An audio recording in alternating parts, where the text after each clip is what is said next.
toda esta serie de enseñanzas que van uniéndose una con otra, como si los rompecabezas empiezan a ponerse en sus lugares, donde todo calza y donde las escrituras no se quebrantan por ningún lado.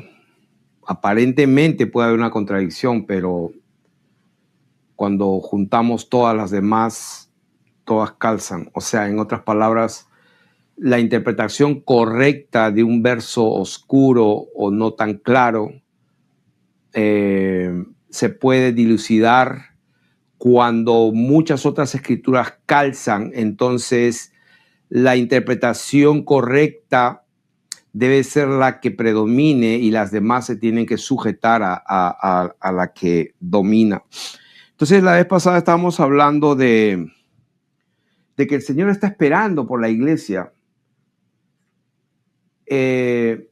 Como leímos en Corintios, creo que está en el capítulo 15, verso 25, porque dice, porque preciso es que Él reine hasta que haya puesto a todos sus enemigos debajo de sus pies.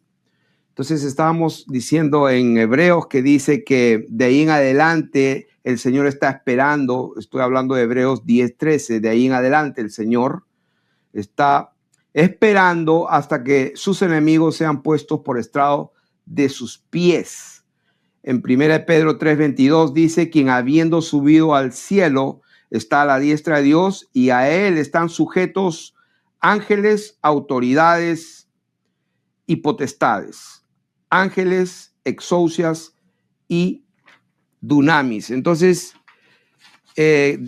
diciendo esto, vamos a entrar un poquito más ya de lleno a la enseñanza, donde vamos a ir viendo cómo es que se va a ir dando o se tiene que dar este proceso de suprimir, anular, cancelar a los enemigos de Dios. Porque Él ya lo que hizo, lo que tenía que haber hecho, lo hizo, haciendo perfectos con un solo sacrificio a los santificados. O sea que, según las Escrituras, la obra redentora de nuestro Señor Jesucristo es suficiente para perfeccionarnos a fin de ser los instrumentos de Dios con los que Él suprima, cancele, anule y destruya a sus enemigos. Entonces vamos a hablar un poco de estos enemigos y para empezar tenemos que ir a Génesis capítulo 3, donde cuando el Señor le habla a la serpiente antigua, el diablo, a Satanás, como lo dice por nombre en Apocalipsis, lo llama el dragón, la serpiente antigua, el diablo y Satanás, con nombre propio.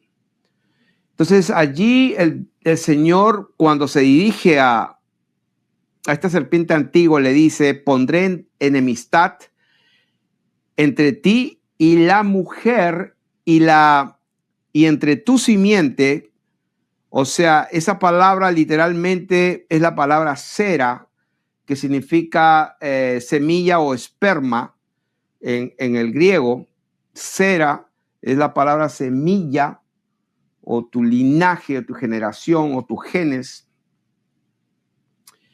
Y voy a poner una enemistad, una pelea, una guerra de reinos, donde tú vas a herirle en el talón, pero la descendencia o la semilla, mejor dicho, de la mujer va a herirte mortalmente. Y esto se dio en la cruz del Calvario cuando por medio de la muerte destruyó al que tenía el imperio de la muerte. Esto es a saber, al diablo con nombre propio.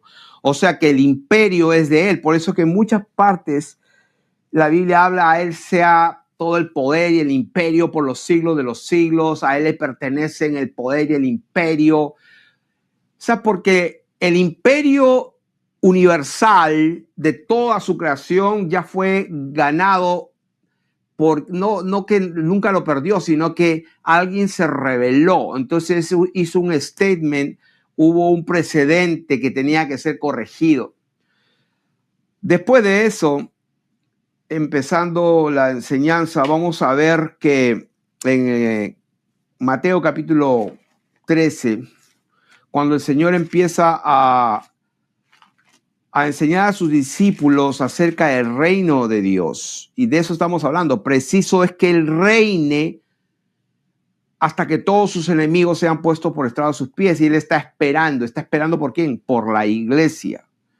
Entonces, en el capítulo 13, vemos ahí que el Señor, este es un capítulo muy importante porque dice el Señor a sus discípulos: a ustedes les es dado a conocer los misterios del reino de los cielos, mas a los otros no les es dado. Capítulo 13, verso 11.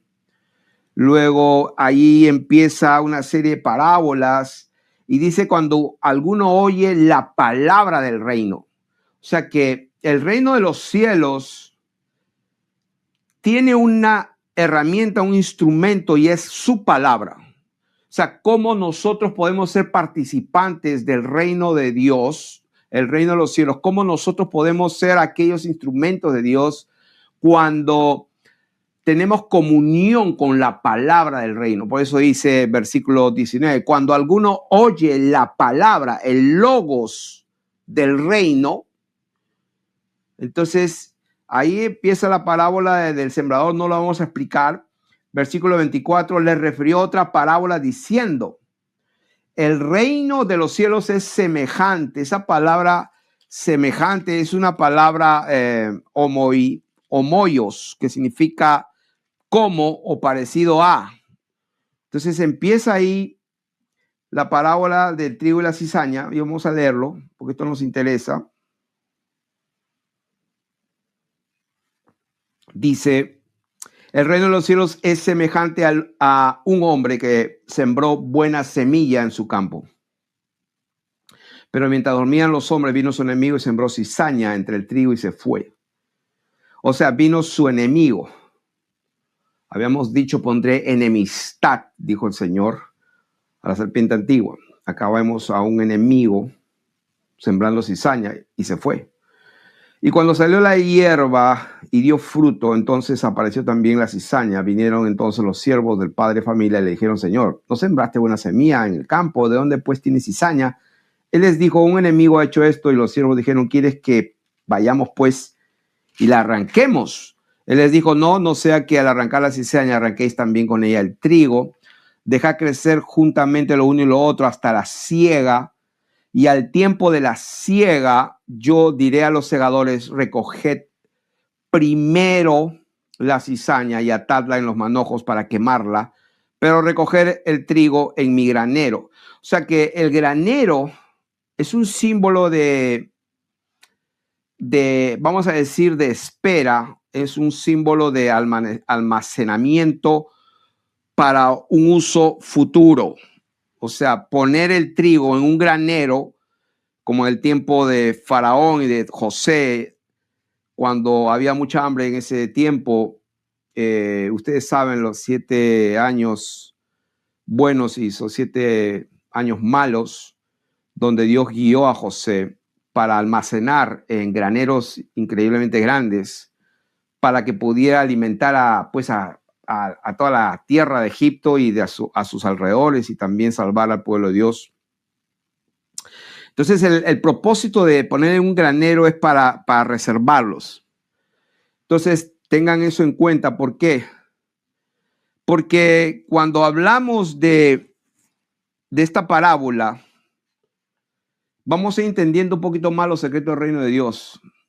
¿Por qué? Porque acá el Señor, cuando ya la gente se despidió, Jesús entra en la casa y acercándose a él sus discípulos le dicen: explícanos la parábola de la cizaña del campo. Es importantísimo la parábola de la cizaña del campo. Y aquí están viendo unos gráficos con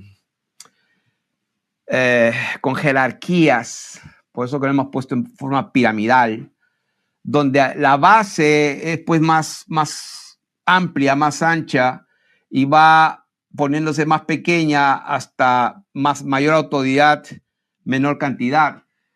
Y acá puse la línea sanguínea de la cizaña. Estamos leyendo Mateo capítulo 13.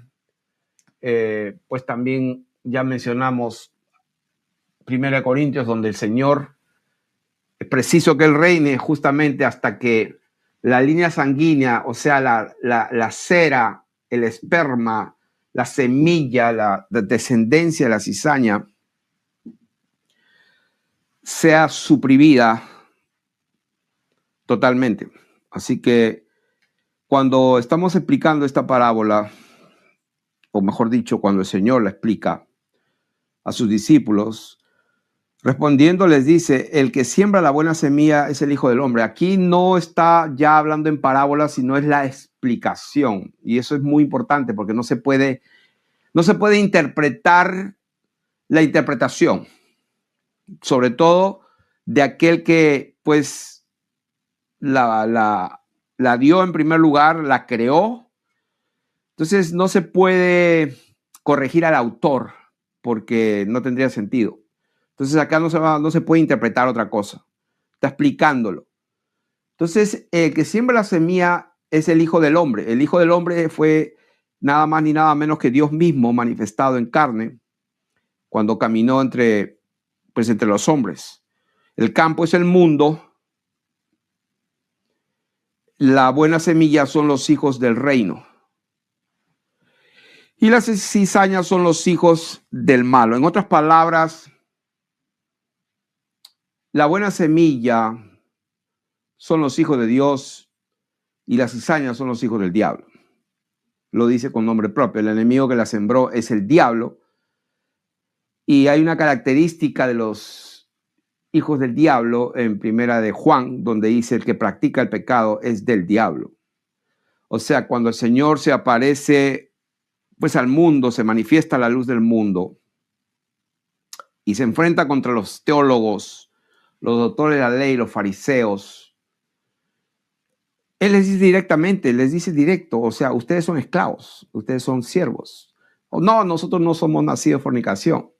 Y el Señor le estaba hablando solamente de que ellos eran esclavos del pecado, porque los deseos del diablo, eso es lo que querían hacer, querían matarlo. O sea, no está hablando de una libertad de esas idealistas, de esas bonitas. No, estaba hablando del contexto, es el único contexto correcto de interpretación, es que estaba hablando la esclavitud del pecado.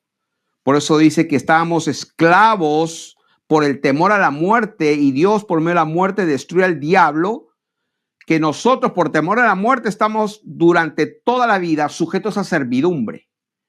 Entonces, esa es la única interpretación correcta. Entonces, aquí el Señor está diciendo que el enemigo es el diablo directamente, la ciega es el fin del siglo y del ayón, y los segadores son los ángeles, de manera que como se arranca la cizaña y se quema en el fuego, así será en el fin de este siglo. Entonces, es interesante porque primero dice la ciega es el fin del siglo, ¿no? Pero luego aquí especifica más claro, porque está dando la explicación. Acuérdense que cuando la menciona primero, la da en una parábola, pero ahora la está interpretando y entonces lo aclara bien y dice, así será en el fin de este siglo. O sea, en el siglo, en el ayón, en la era, en ese periodo de tiempo que pues estaba él con sus discípulos hablándole y contándoles esta parábola. Entonces, esto dice, este siglo específico, enviará el Hijo del Hombre a sus ángeles y recogerá de su reino a todos los que sirven de tropiezo y a los que hacen iniquidad. O sea, en primer lugar, va a ser específico, va a recoger a los que sirven de tropiezo y a los que hacen iniquidad. Y los echarán en el horno de fuego, allí será el lloro y el crujir de dientes. O sea, que entonces dice, los justos resplandecerán como el sol en el reino de su Padre. El que tiene oídos para oír, oiga. Entonces lo que yo interpreto aquí es que como la escritura no puede ser quebrantada, y a eso vamos, no podemos especular en algo que no podemos quebrantar, pero podemos especular en algo que podemos aplicarlo también. En este caso, estamos viendo que el Señor dijo será en el fin de este siglo. Entonces, cuando el Señor vino con toda su gloria en ese tiempo, el Señor se lo dijo claro: de cierto os digo que hay algunos, estoy leyendo Mateo capítulo 16, versículo 27, porque el Hijo del Hombre vendrá en la gloria de su Padre con sus ángeles y entonces pagará a cada uno conforme a sus obras. Entonces, eso es lo que está acá diciendo. Enviará, recogerá a su reino, de su reino, a todos los que sirven de tropiezo y a los que hacen iniquidad, los echarán en el horno de fuego y ahí será el lloro y crujir de dientes. Entonces los justos, pues, resplandecerán en el reino. O sea, en otras palabras, reinarán. Y acá en el capítulo 16 está hablando del mismo tema. Cuando el Hijo del Hombre venga, ¿no es cierto? Dice: en la gloria de su Padre con sus ángeles, entonces pagará cada uno conforme a sus obras.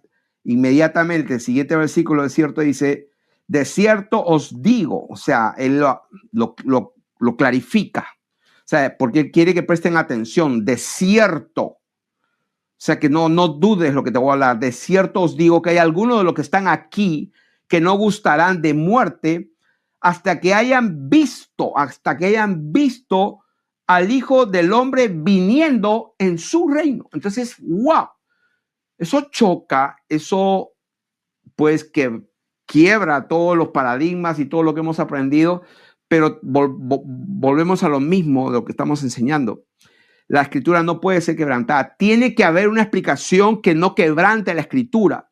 Entonces, lo que estamos viendo aquí es que aquí, en esta parábola cizaña, cuando el hijo viene y discrimina, o sea, hay una discriminación de unos con otros. Va a atar primero en manojos y lo vas a echar al fuego, y luego va a poner en su granero en espera hasta el tiempo correcto al trigo.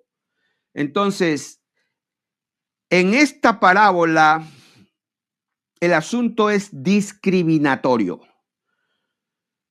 Vamos a ver que sigue hablando otras parábolas. El reino de los cielos es semejante, otra vez, es semejante, es algo parecido a un tesoro escondido. Es un tesoro escondido. ¿Qué hay que hacer? Hay que vender todo y comprarlo. Luego, otra vez, otra parábola. Asimismo, el reino de los cielos es semejante a una red que echada en el mar. Y acá viene lo indiscriminante. O sea, lo primero era discriminatorio. Pero aquí hay una parábola donde también el reino de los cielos es semejante a esto. O sea que el reino de los cielos es semejante a muchas cosas. Habló de la cizaña y del trigo. Ahora dice, asimismo, o sea, también el reino de los cielos es semejante a una red. O sea, diferente a una semilla, a una cizaña, diferente a un tesoro escondido, pues también asimismo es semejante a una red. Porque de otra perspectiva, de eso estamos hablando, porque parece que se contradice, que no puede ser, porque él dijo, no, o sea, lo que pasa es que tenemos que depender de la guianza del Espíritu Santo en humildad, haciéndonos ignorantes para que lleguemos a ser sabios, y esa es la manera de aprender. La manera de aprender es como la palabra de Dios dice, hagámonos ignorantes primero. O sea, si nosotros no estamos listos y preparados para desaprender, jamás y nunca vamos a aprender. Como dijo el Señor, yo no he venido por los enfermos, por los sanos. Yo he venido por los enfermos, los sanos no tienen necesidad de médicos, o sea, los que creen que saben, bueno, no necesitan que se les enseñe nada. Entonces, la palabra dice, el que quiera hacerse sabio, hágase ignorante. Entonces, aquí, en esta parábola es muy interesante porque aquí es diferente a la de la cizaña. Acá dice que es una red que es echada en el mar. Sabemos que el mar es un símbolo, pues, del mundo, del cosmos. Y donde se echa el mar, que es una fuente para todos, ahí pescan los buenos y los malos, de ahí comen los pescados, pues la gente buena y la gente mala. como el sol sale sobre justos e injustos, la lluvia cae a todos. Entonces el mar es un símbolo universal donde dice, recoge, y acá está la palabra clave, de toda clase de peces. O sea que en la cizaña, los ángeles fueron enviados específicamente a agarrar a la cizaña, atarle manojos y echarla en el fuego. Pero aquí es una red que prácticamente cae sobre todos, toda clase de peces. O sea, en otras palabras, cizaña y trigo. Sí, porque primero dijo, no vaya a ser que arranques el trigo. Pero en este caso, la malla, la red, cae y ahí no hay chance. Ahí cae cizaña y cae el trigo. Por eso dice, toda clase de peces, los justos y los injustos. Y una vez llena, la sacan a la orilla y sentados recogen lo bueno en cestas y lo malo echan fuera. Entonces ahí hay una discriminación. O sea, mejor dicho, ahí separan, pero primero fue indiscriminado. Me refiero a que abarca todo. Y luego se hace una separación o una división. Y dice acá, así será al fin del siglo. O sea, cuando el Señor está explicando, porque aquí también es semejante a una red, pero aquí ya está explicando la parábola de la red que es echada en el mar. Porque dice, así será al fin del siglo. Saldrán los ángeles y apartarán a los malos de entre los justos. ¿No? En el primer caso, la cizaña, apartan a los malos primero. Pero en este caso, la red cayó a todos al mismo tiempo. Entonces aquí dice, y apartarán a los malos de entre los justos y los echarán en el horno de fuego, ahí será el lloro y el crujir de dientes. O sea que hay algo semejante aquí con el versículo 42, allí será el lloro y el crujir de dientes. O sea que el juicio de Dios, como habíamos enseñado, 3 juicios, y no que solo sean 3, sino que una manera didáctica para pedagógicamente enseñarlo de una manera ordenada para que entendamos que los 3 principios de juicio, vamos a decir así, un primer juicio que es constante, luego el juicio en su venida y luego un juicio final. Pero el juicio final parece que tiene algo, y el juicio de su venida tiene algo en común, que hay lloro, hay crujir de dientes y hay fuego. Entonces, aquí vemos una diferencia, el fin de este siglo y en la parábola de la red echada en el mar, así será al fin del siglo. O sea, después de decir esto, quiero enfocarme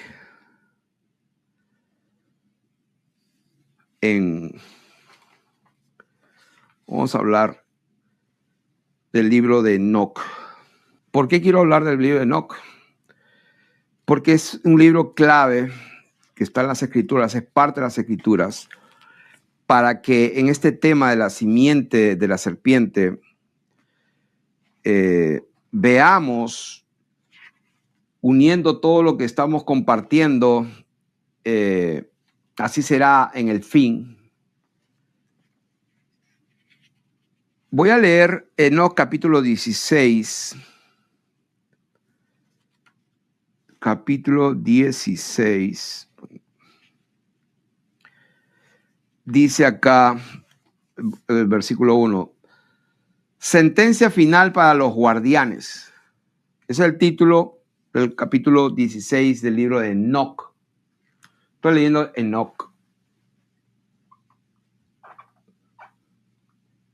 Vamos a leer varios capítulos, varias porciones, pero aquí vamos a empezar con 16.1. Y es la sentencia final para los guardianes. ¿Quiénes son los guardianes? Son los ángeles que dejaron su posición, su morada, su naturaleza para la cual fueron creadas y se metieron con mujeres y engendraron gigantes, nefilins. Dice, después de la muerte de los gigantes, cuando los espíritus hayan salido de su cuerpo, su carne será destruida antes del juicio. Serán así destruidos hasta el día de la gran consumación del gran juicio, en el cual el tiempo terminará para los guardianes e impíos y serán totalmente consumados. O sea que cuando el Señor habla de que Él está esperando que todos sus enemigos sean puestos por estrado de sus pies y que a Él están sujetos ángeles, exousias y dunamis, entonces estamos hablando de que Él en este momento está suprimiendo, Él en este momento está reinando a través de su cuerpo, que es la iglesia. Y a través de las intercesiones y de las palabras correctas en intercesión y en la declaración del Espíritu de Dios, como está escrito, que el que habla en lengua extraña, asimismo se edifica. Orad, edificándoos sobre vuestra santísima fe, orando en el Espíritu Santo. Una santísima fe que puede mover montañas.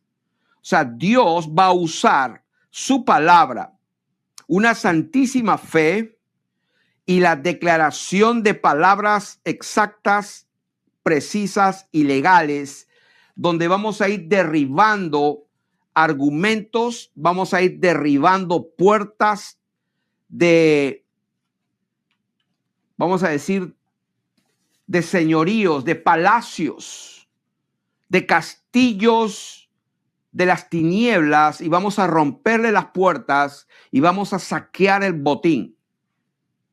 ¿Cómo se hace eso? Con la palabra de Dios, con el testimonio de Jesucristo, que es su Espíritu Santo, con las oraciones correctas y legales aprobadas en el reino de Dios. Dios no va a tener comunión ni se va a unir con oraciones que están en contra de su voluntad, que son hechas en ignorancia, en incredulidad. Y muchas veces esas oraciones no tienen absolutamente poder porque la persona que está orando está en falta y el diablo está riéndose.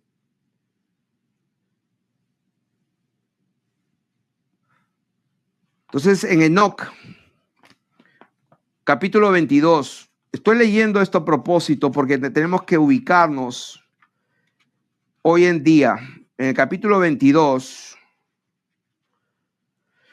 donde el título del capítulo dice la montaña donde se reunirá a los muertos. Y quiero leer rápidamente porque es interesante. Desde allí fui a otra parte, a una montaña de roca dura. Había en ella 4 pozos profundos, anchos y muy lisos. Me llama la atención porque se parece a la cima, al chasma o a la grieta profunda, insondable que vio Lázaro cuando estaba en el seno de Abraham y el hombre rico dijo, dame un poco de beber. Y dijo, no puedo. Habían 4 pozos profundos, anchos y muy lisos. Y dije, ¿qué lisos son estos pozos y qué profundos y oscuros se ven? En ese momento Rafael, el guardián y el santo que estaba conmigo, o sea, uno de los 7 ángeles principales de Dios, me respondió diciendo, estas cavidades han sido creadas con el propósito de que los espíritus de las almas de los muertos puedan reunirse y que todas las almas de los hijos de los hombres se reúnan allí. Así pues, esos son los pozos que les servirán de cárcel. Están hechos para esa finalidad hasta el día en que sean juzgados, hasta el momento del gran juicio que se les hará el último día. Y subrayado, no está hablando de la venida del Señor, no está hablando del reino milenial de los santos aquí en la tierra que juzgaron a las naciones con vara de hierro. O sea, que juzgaron con vara de hierro y aún desmenuzaron a algunas naciones como se desmenuza el barro, porque había iniquidad, había problemas, siempre había la cizaña escondida durante ese reinado. Pero aquí habla hasta el momento del gran juicio que se les hará el último día. Muy importante, es el día del juicio final. Vi los espíritus de los hijos de los hombres que estaban muertos. Sus voces llegaban hasta el cielo y se quejaban. Y esto me hace recordar a muchísimos videos que yo he visto de gente que ha experimentado la muerte por unos minutos. O sea, gente que ha estado en accidentes, en un quirófano, perdieron la vida, o sea, los dieron por muertos. Simplemente dejó de latir el corazón, la línea de vida vital se puso blanca y preparados para la morgue. Y hay muchos testimonios donde esto es lo que ocurre.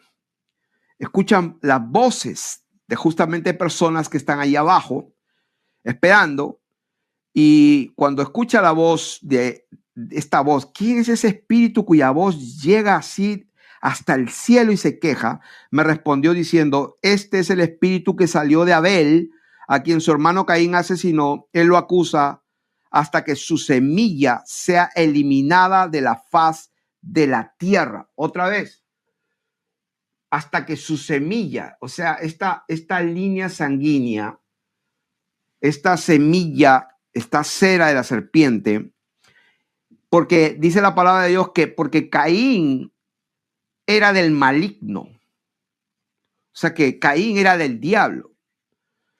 Y Abel, su sangre está hablando, da voces, que la semilla de Caín sea eliminada de la faz de la tierra y desaparezca del linaje de los hombres. Entonces pregunté, observando todos los pozos, ¿por qué están separados unos de otros? Me respondió, esos tres han sido hechos para que los espíritus de los muertos puedan estar separados. Así una división se ha hecho para los espíritus de los justos, en la cual brota una fuente de agua viva, como pues estaba Lázaro, el mendigo. Y así se ha hecho esta para los pecadores cuando mueren y son sepultados, y no se ha ejecutado juicio contra ellos en vida. Aquí sus espíritus serán colocados aparte para esta gran pena hasta el día del gran juicio. ¿Cuándo es eso? El último día. Entonces, y dice, y castigados y atormentados para siempre quienes merecen tal retribución por sus espíritus. Esta división ha sido separada para quienes presentan su queja y denuncian su destrucción cuando fueron asesinados en los días de los pecadores.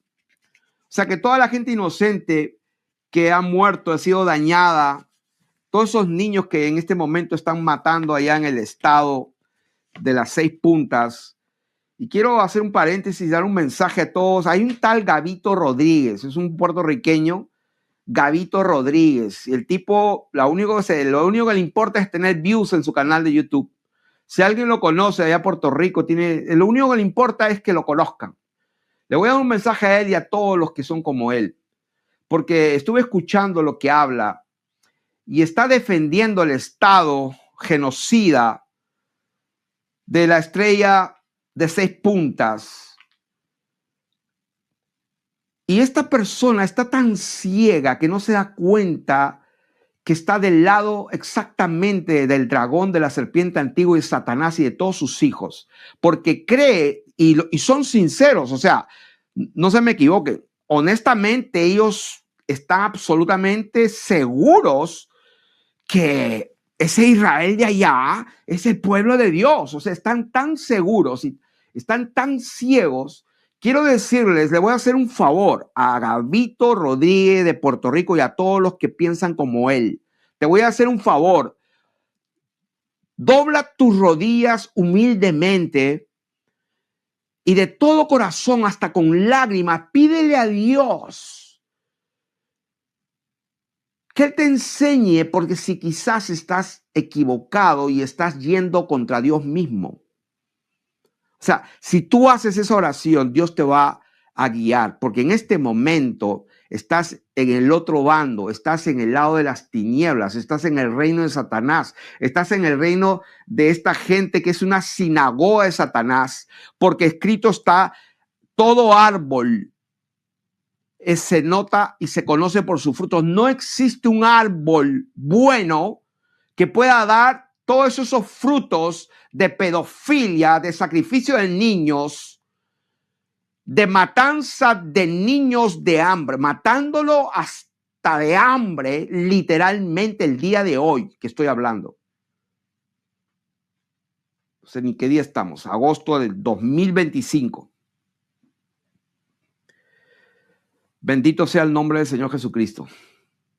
Así que se le mandan eso. Eso es todo lo que le digo. Hay una ceguera brutal, salvaje y da pena. Entonces, en lo que estábamos hablando, las palabras del Señor Jesucristo, nuestro Señor,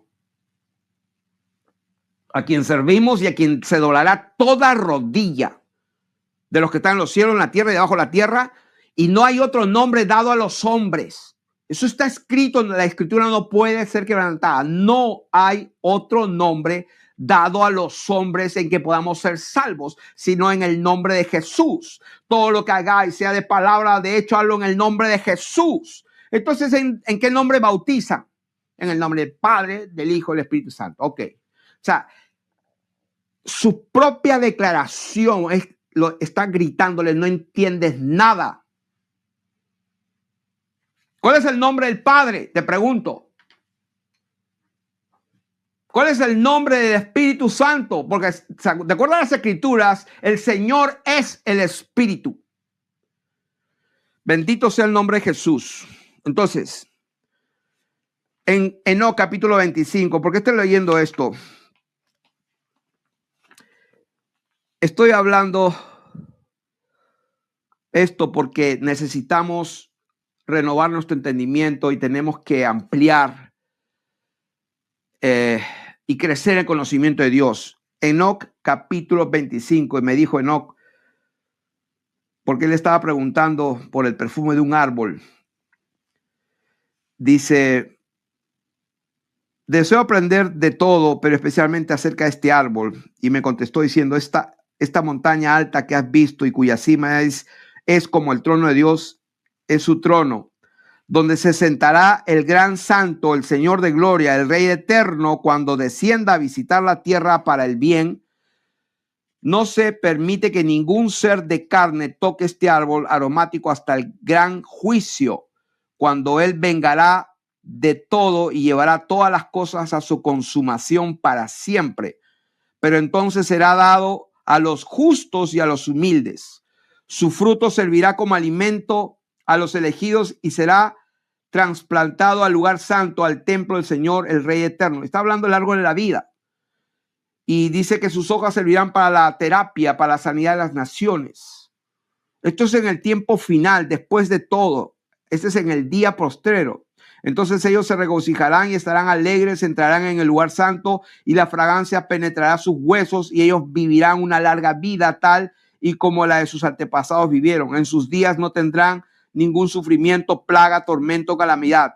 Entonces bendije al Dios de la gloria, al Rey eterno, porque había preparado tales cosas para los humanos, para los justos, Él ha creado estas cosas y ha prometido dársela. El infierno, dice la Escritura, fue creado para el diablo y sus ángeles. Entonces, Enoc se sorprende de que todo lo que Dios creó preparado para los humanos. Entonces, cuando seguimos hablando, yo quiero seguir leyendo esto porque yo creo que es importante. Capítulo 27. Capítulo 27, el valle maldito. Enoc le pregunta al ángel, le dice: ¿por qué esta tierra está bendita y llena de árboles y en medio se hallan estos barrancos malditos? Entonces Uriel, uno de los ángeles del Señor, el guardián y el santo que estaba conmigo, me respondió diciendo: este barranco es para aquellos que están malditos para siempre. Allí serán reunidos todos los malditos que con su boca pronuncian palabras indecorosas contra el Señor y ofenden su gloria. Ejemplo en este tiempo: Madonna, Bob Dylan, ¿qué más? Shakira y todo ese tipo de gente que abiertamente maldicen a Dios, casi todos los que han ganado Oscar, los premios Oscar de Hollywood, casi todos han hablado en contra de Dios. Hay un tipo que hizo la película Batman, no me acuerdo cómo se llama, un delgado. Él habló literalmente palabras ofensivas contra Dios y le agradeció a su padre el diablo en cámara delante de todo el mundo. Entonces, para esta gente, aquellos que están malditos para siempre, allí serán reunidos todos los malditos que con su boca pronuncian palabras indecorosas contra el Señor y ofenden su gloria. Allí serán reunidos y ahí estará el lugar de su juicio. En los últimos tiempos se ejecutará sobre ellos en justicia el espectáculo del juicio en presencia de los justos para siempre. Ahí se manifestará la misericordia y la bendición del Señor de gloria y el Rey eterno. El día de juicio, los justos le bendecirán por la misericordia que les ha reservado. Bendito sea el nombre del Señor. O sea, si leímos leyendo, voy a terminar con Enoc capítulo 33, solamente unos cuantos versículos. Desde allí dice, fui hasta los confines de la tierra y vi grandes bestias diferentes unas de otras y también pájaros que diferían en su aspecto, hermosura y trinos. Se fue hasta los confines de la tierra. Al oriente de estos animales vi el final de la tierra donde el cielo descansa. O sea, llega un momento que el cielo toca la tierra, como siempre el Señor nos había revelado, y donde se abren los portales del cielo. Vi cómo nacen las estrellas de los cielos y los portales de los que proceden, y anoté las salidas de cada una de las estrellas según su número, nombre, curso y posición, y según su tiempo, a medida que le mostraba Uriel y los guardianes. O sea que, ¿por qué he leído todo esto? Porque tenemos que, en la abundancia del logos, la palabra del reino, nos da certeza de que estamos en el camino correcto, estamos parados, fundamentados en la palabra de Dios. Va a haber un juicio final. ¿Qué nos corresponde a nosotros, los que estamos en este tiempo, en el año 2025 del calendario gregoriano? ¿Qué nos interesa?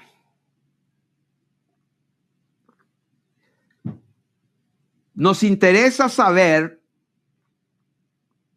de que debemos tener la seguridad de que las palabras del reino que dan vida eterna moren en nosotros, permanezcan en nosotros y tengamos en primer lugar esa esperanza, la de la resurrección. Porque si en esta vida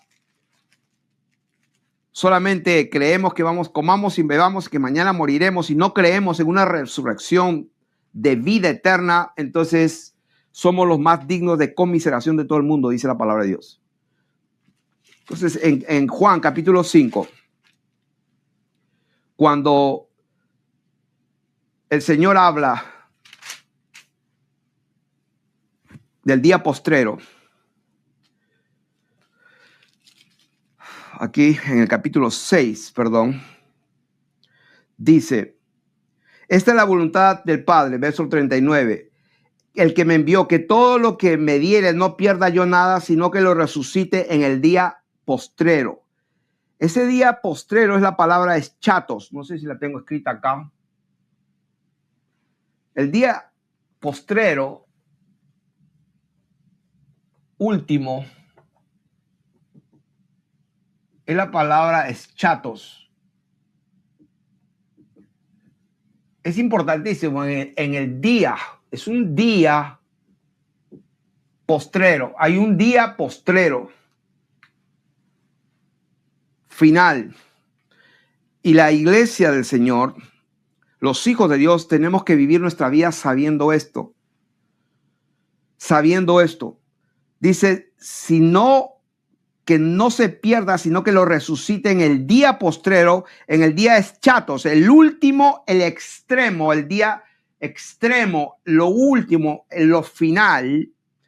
Y esta es la voluntad que me ha enviado, que todo aquel que vea al Hijo y cree en él tenga vida eterna, y yo le resucitaré en el día postrero. 2 veces. Verso 44, ninguno puede venir a mí si el Padre que me envió no le trajere, y yo le resucitaré nuevamente en el día último, postrero, 3 veces.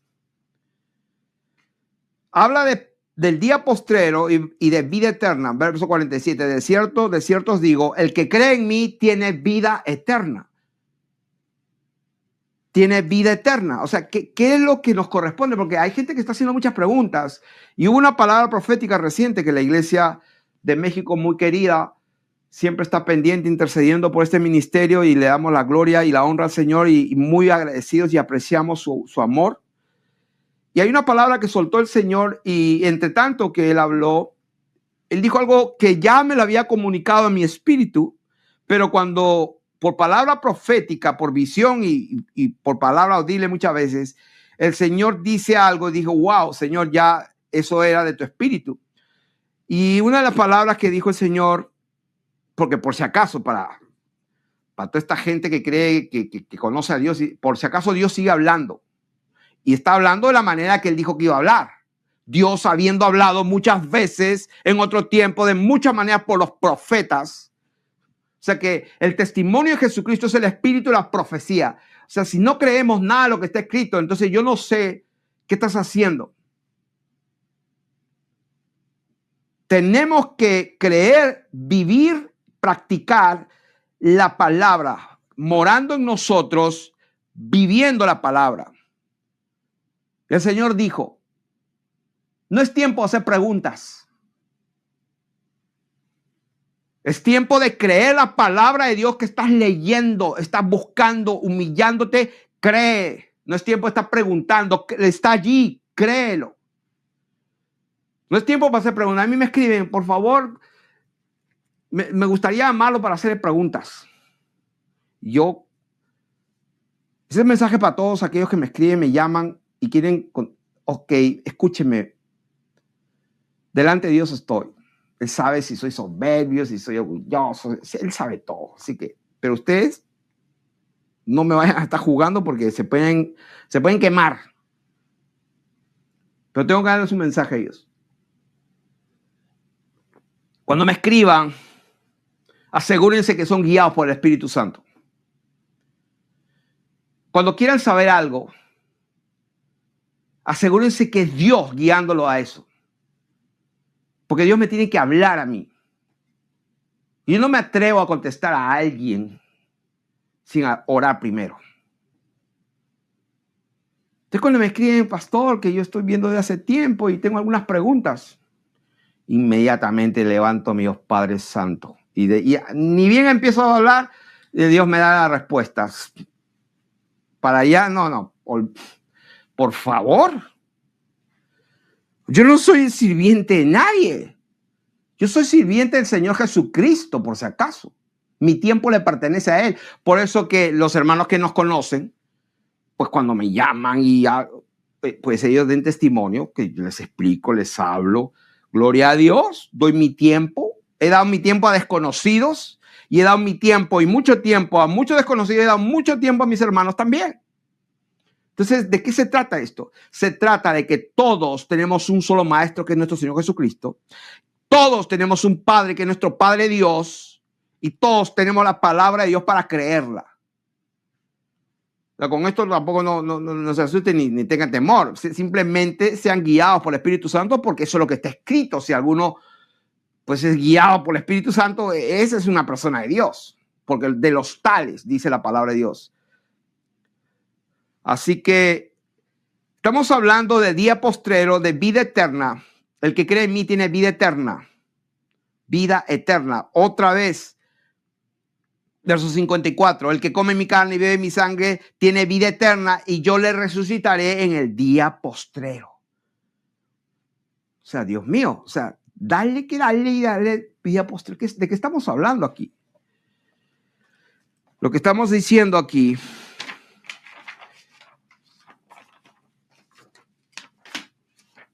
es que prácticamente es toda una introducción para que la iglesia sea bendecida, se tranquilice y viva en una manera, como dice Pedro, una manera santa y piadosa manera de vivir, sabiendo que todo esto va a ser prácticamente anulado por el Señor va a crear cielo nuevo, tierra nueva, pero sus hijos, como leímos en todas partes, hay esperanza, hay vida eterna, hay resurrección para vida eterna. Así que, ¿cuál es la preocupación?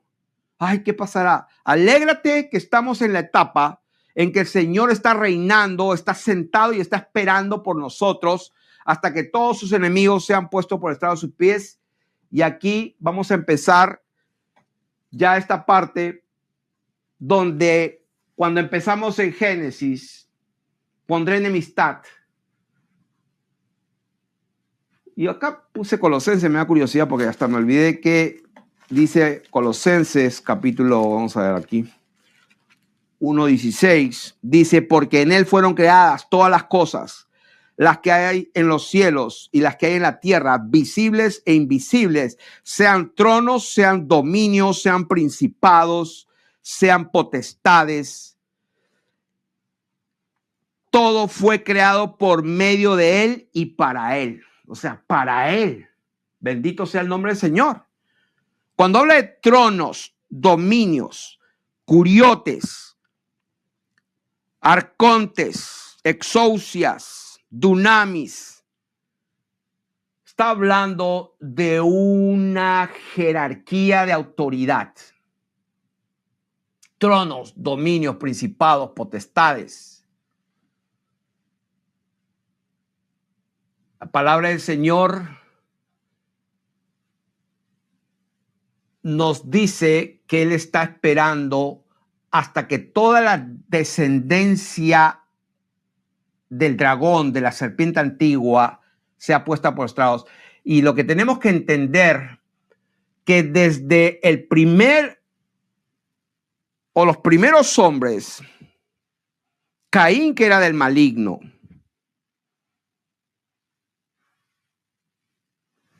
los ángeles, los guardianes que se metieron con mujeres, les engendraron nefilims, refaíms, gigantes.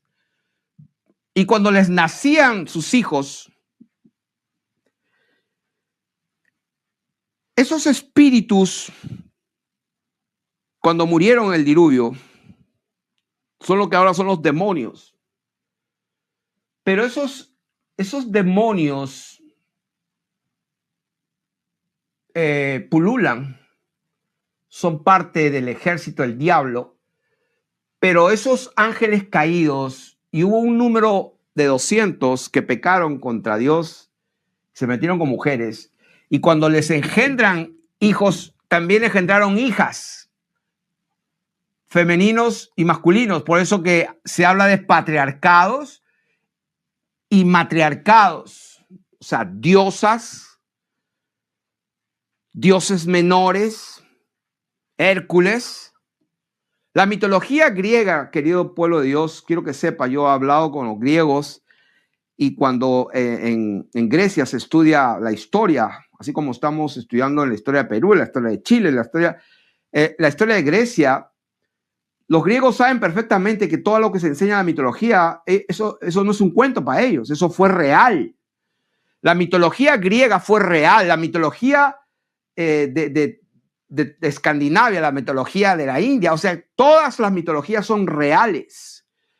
Entonces, estamos hablando de Hércules, el hijo de Zeus. El hijo de Zeus, este es un ángel caído que se metió con mujeres y le nació un tipo que se llama Hércules.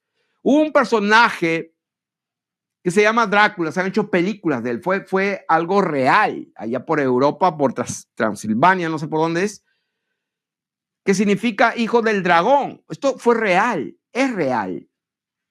Entonces, este linaje, esta línea sanguínea, hoy en día, más o menos, esto no es algo fijo y definido. O sea, esto no está en piedra, no. Esto está para estudiarlo, esto es una base para empezar. ¿Cómo vamos a destruir? Haciendo las oraciones correctas. En la cúspide está esa línea sanguínea de estos ángeles caídos hasta el día de hoy. Hay dinastías monárquicas, dinastías eclesiásticas y dinastías políticas. ¿Qué significa eso? Una dinastía es una familia, el nombre de una familia que ha gobernado por mucho tiempo, por siglos. Y hablamos de dinastías eclesiásticas papales como los Medici, los Borgia, o sea, unos pedófilos, unos hijos del diablo que también tienen que ver con todo esto. Entonces, ¿qué es lo que estoy enseñando acá? Lo que estoy enseñando es que según Efesios, Él nos dio poder y autoridad cuando oramos, por eso, y eso es lo importante, en Efesios capítulo 6, todos se conocen de paporreta, no tenemos lucha contra carne y sangre. Fortaleceos en el Señor y en el poder de su fuerza. Por lo demás, hermanos, vestidos de toda la armadura de Dios para que podáis estar firmes contra las acechanzas del diablo, porque no tenemos lucha contra sangre y carne, sino contra principados y potestades, contra los gobernadores de las tinieblas de este siglo, contra huestes espirituales de maldad. Por tanto, tomad toda la armadura de Dios para que podáis resistir en el día malo y habiendo acabado todo, estar firmes. Sobre todo, tomad el escudo de la fe con que podáis apagar todos los dardos de fuego del maligno. Tomad el yelmo de la salvación. O sea, por eso que enseñé bastante, me dediqué mucho tiempo para que en nuestra mente sepamos que tenemos vida eterna, seremos resucitados en el día postrero, estamos perseverando hasta el final, combatiendo contra el pecado. La primera responsabilidad de todo pastor, de todo hombre de Dios, es su comunión con Dios. Esa es la primera responsabilidad. O sea, si alguno anhela obispado, o si alguno anhela diaconado, o sea, la primera responsabilidad de un hombre de Dios es la comunión bendita que tenga con Dios. Intachable, irreprensible delante de la presencia de Dios. Y lógicamente nos equivocamos, pero está Dios allí, perdóname Dios, y corriges. Pero la comunión de Dios es número uno. O sea, y dice acá, tomad el yelmo de la salvación y la espada. O sea, la ofensiva contra todo esto, contra todos estos dominios, principados y potestades, contra estos curiotes, estos señoríos, estos orígenes, estos arches, son orígenes que se originaron acá en la mezcla de los ángeles caídos, que les nacieron gigantes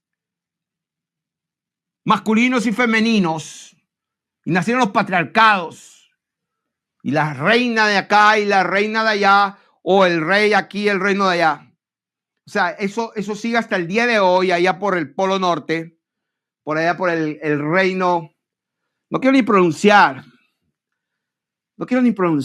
me da asco, pero ustedes saben quiénes son los reyes de ahora. Todos los reyes que están allá por el Polo Norte, por todo lo que es esos Países Bajos, allá por el Atlántico Norte, por toda esa zona allá, todos vienen de esta descendencia, de esta unión maldita de ángeles caídos que están reservados para el día del juicio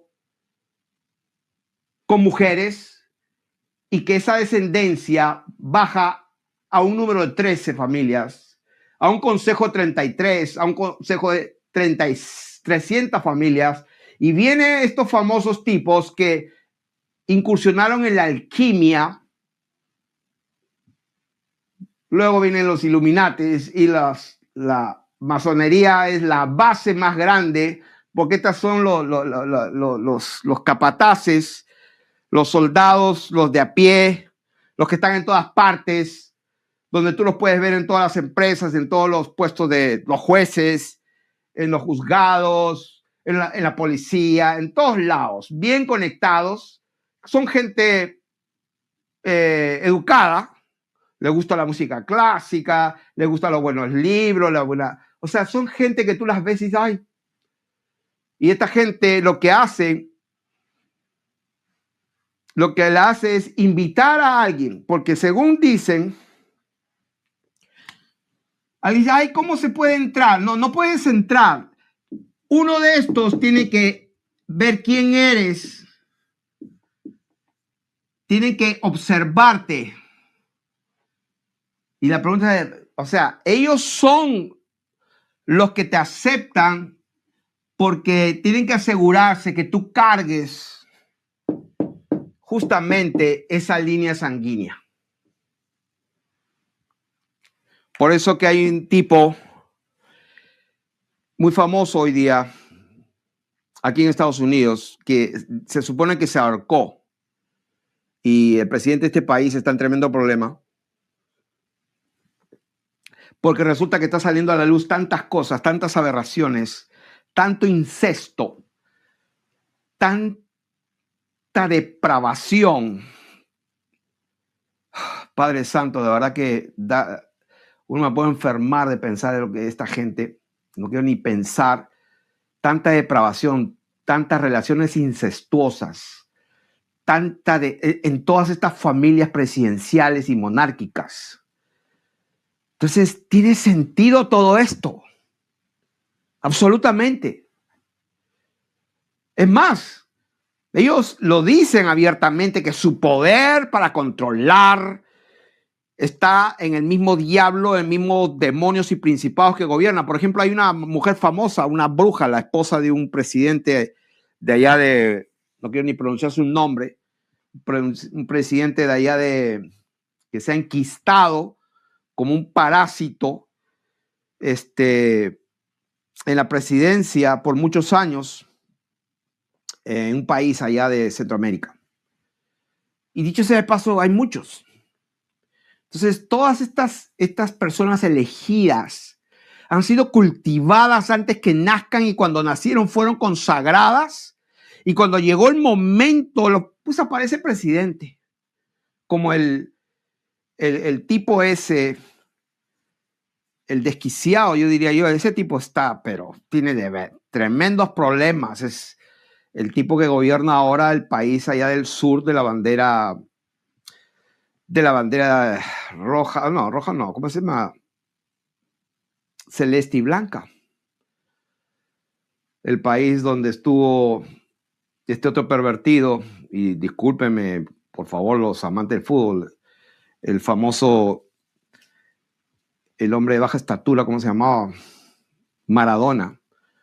O sea, una desgracia de ejemplo para la humanidad y para la juventud. Se convirtió en ídolo porque esa es la manera de controlar a tantos millones de personas, dándoles un circo, y tienen al payaso. Puros pervertidos.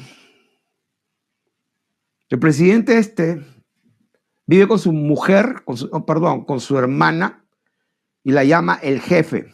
Eso lo he escuchado yo personalmente, el jefe. O sea, que algo tan raro. Le dice el jefe, ni siquiera dice la jefe, no, el jefe. Y yo me quedo pensando, esto no es normal. ¿No? Vive con 4 perros, nunca se ha casado. O sea, hay algo que está mal. Ni qué hablar por allá en Francia y por Inglaterra, no, o sea, ni qué hablar. Y ni qué hablar de acá también. Entonces, todo tiene que ver con esta maldita línea sanguínea de la serpiente a la cual Dios está destruyendo, exponiendo, sacando a la luz, y está usando a la iglesia para hacer las oraciones que tienen que ser oradas. Orando en todo tiempo, con toda oración y súplica en el Espíritu Santo. Entonces, hay gente que no tiene la menor idea. Ustedes se imaginan los testigos de Jehová, los mormones, los bautistas. Dios mío, no tienen chance. No tienen chance en absoluto. Gente honesta, gente sincera. Estamos hablando que se necesita el poder del Espíritu Santo, y de acuerdo a las Escrituras, hay manifestaciones divinas cuando tú tienes el Espíritu de Dios. Están escritas, búscalas en el libro de los Hechos, en 1 Corintios, búscalas. Yo no te las voy a enseñar. Hay profecía, hay palabra de ciencia, hay don de discernimiento, hay don de fe para echar fuera demonios. O sea, la gente cree que Dios está callado. No tienen la menor idea. Estamos hablando de las oraciones por la iglesia del Señor Jesucristo, la única, la universal, la única iglesia, el único pueblo que Dios tiene en esta tierra, en este tiempo. Orando en todo tiempo, con toda oración y súplica en el Espíritu y velando en ello con toda perseverancia y súplica por los santos. Bendito sea el nombre del Señor Jesucristo. Así que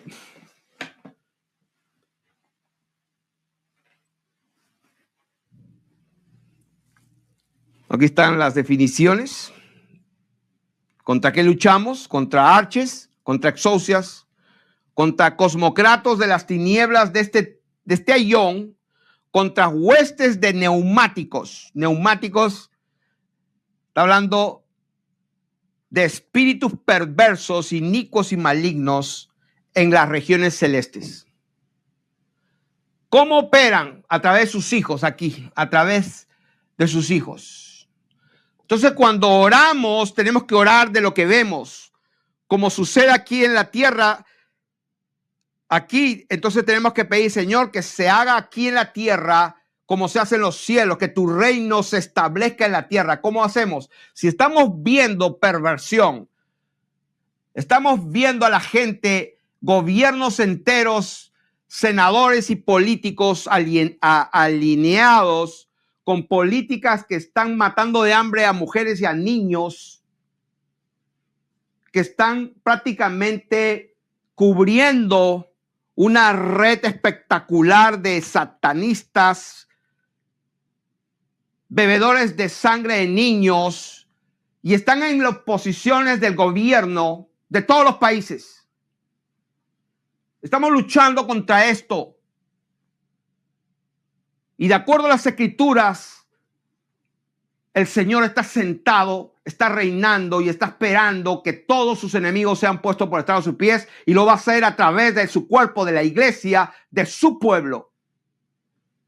Estamos hablando de un pueblo santo, sin mancha, irreprensibles, gloriosa, sin mancha, irreprensible, es la iglesia del Señor Jesucristo. Levántate, iglesia, porque estamos en nuestro mejor tiempo. Así que si vivimos, para Él vivimos, y si morimos, para Él morimos, porque de Él somos. Bendito sea el nombre de nuestro Señor Jesucristo.